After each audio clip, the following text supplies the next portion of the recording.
Hello students, welcome back to Archana Academy. So students, in this video we are going to do the relationship between TU and MU.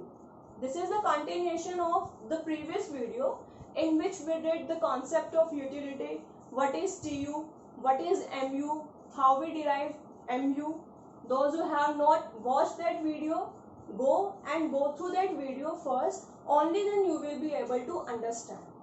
That's why I always say this, subscribe my channel so that you will get the notifications of upcoming videos और आपकी कोई भी video miss ना हो. So let us start. What is the relationship between TU and MU? So table मैंने पहले ही यहाँ पे बनाकर रखी हुई है. This is the units TU and MU. हम ये मान के चल रहे हैं कि consumer is consuming 6 units of a commodity. अब यहाँ पे जो हम बिकॉज 6 यूनिट्स आर देयर, तो हम एग्जांपल लेते हैं कि कंज्यूमर इज देयर, ठीक है, और वो कंज्यूमर जो है he is being very hungry और उसे बहुत ज्यादा भूख लग रही है, तो वो क्या है, पिज्जा लेकर आता है. अब पिज्जा में भी हमारी स्लाइसेस होती हैं, 6 slices are there, so we will relate our table with that example. Now see, when the consumer is hungry but he is having nothing, so it means he is not consuming anything. तो जब वो consume नहीं कर रहा तो उस case में unit, जब वो कुछ भी कंज्यूम नहीं कर रहा है, unit will be 0, TU will be 0 and MU तो automatically it will remain 0.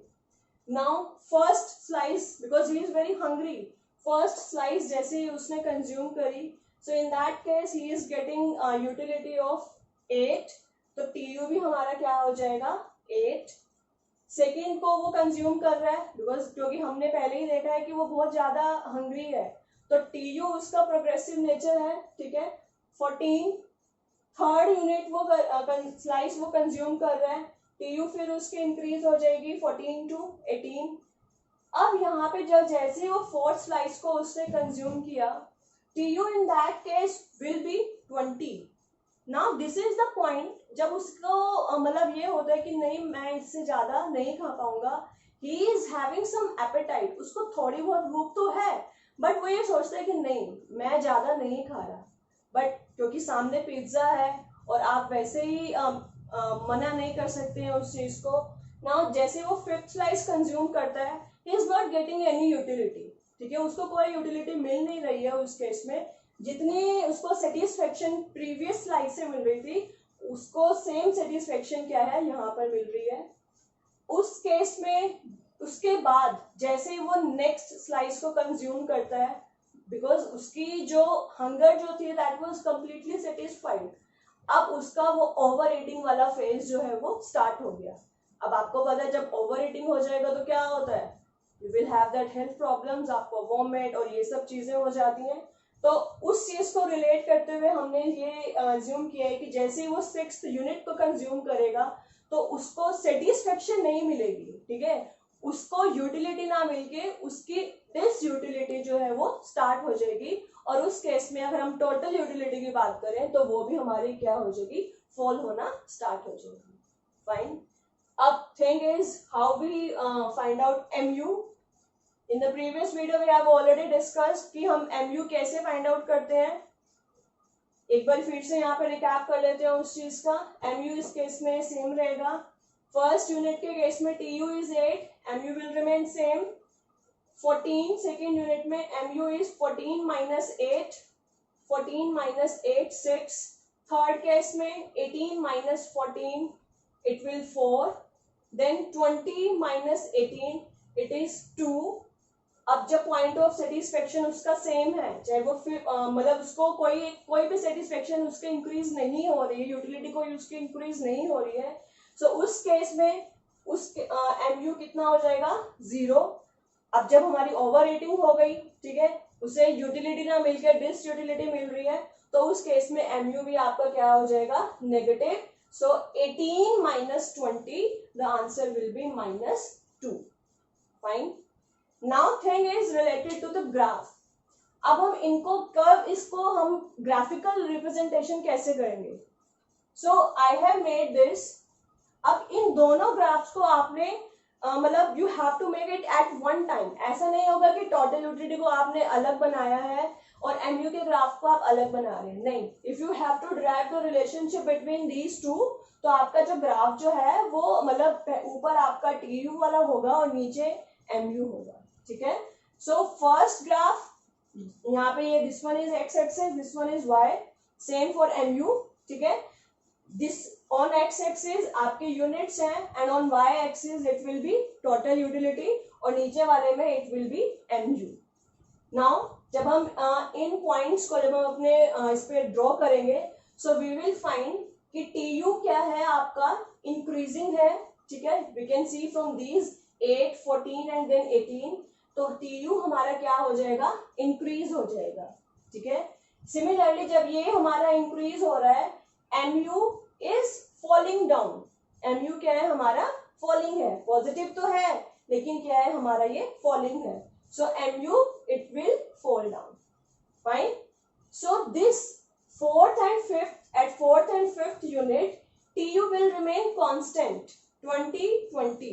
So पहले इंक्रीज हुआ, यहाँ पर आकर TU क्या हो गया हमारा, कांस्टेंट हो गया। यू कैन सी ये वाला जो पॉइंट है ये हमारा क्या है, कांस्टेंट पॉइंट है और इस पॉइंट पे TU क्या है हमारा, मैक्सिमम है। You can see from the table itself कि TU इस केस में हमारा क्या है, मैक्सिमम है। अब जब TU हमारा मैक्सिमम है उस केस में एमयू हमारा कितना है, 0। यू कैन सी, अब आपको यही चीज रिलेट करनी है अपने ग्राफ में। व्हेन टीयू इज मैक्सिमम, जब टीयू आपका मैक्सिमम है, सो इन दैट केस आपने एमयू को क्या दिखाना है, 0, फाइन। और उसके बाद टीयू हमारा क्या हो जाता है, फॉल होना स्टार्ट हो गया, कांस्टेंट के बाद फॉल होना स्टार्ट हो गया, तो उस केस में एमयू हमारा क्या हो गया, negative.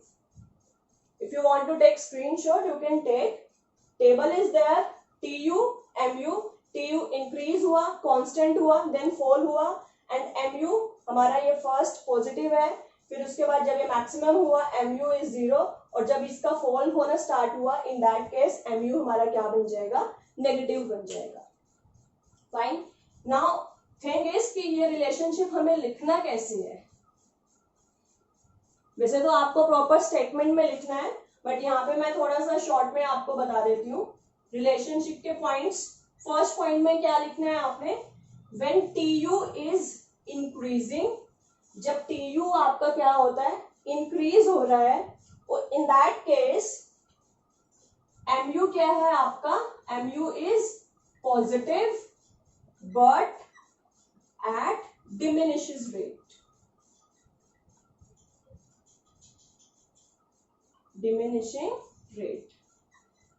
Diminishing rate means because it is moving from upwards to downwards, ठीक है। तो डिमिनिश होता हुआ जा रहा है, तो उस केस में MU पॉजिटिव तो है, ठीक है, बट उसका रेट कैसा है, डिमिनिशिंग है।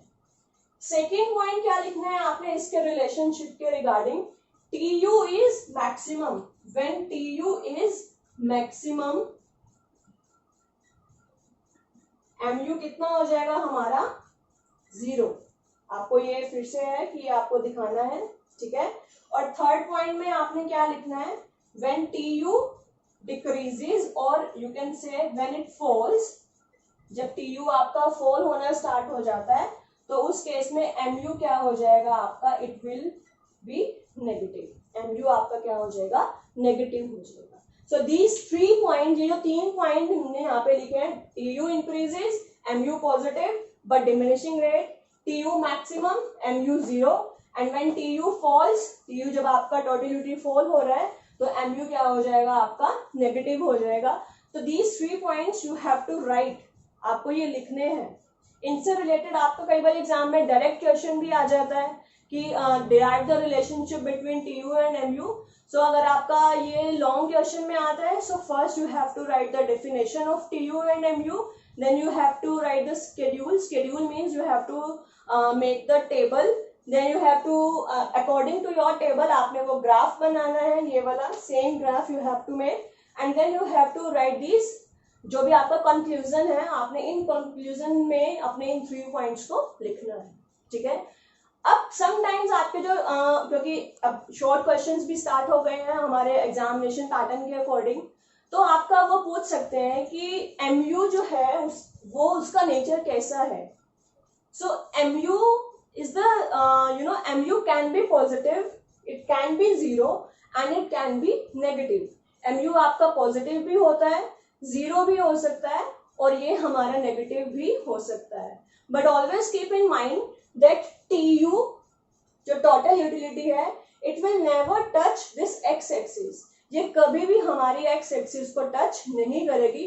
इट मीन्स जो हमारा TU है वो कभी भी जीरो नहीं होगा. ठीक है, TU हमारा कभी भी जीरो नहीं हो सकता. ये फॉल तो है, फॉल तो हो सकता है, इसका नेचर डिक्रीज तो हो सकता है एक पॉइंट के बाद, बट कभी भी क्या है, ये जीरो नहीं होगा.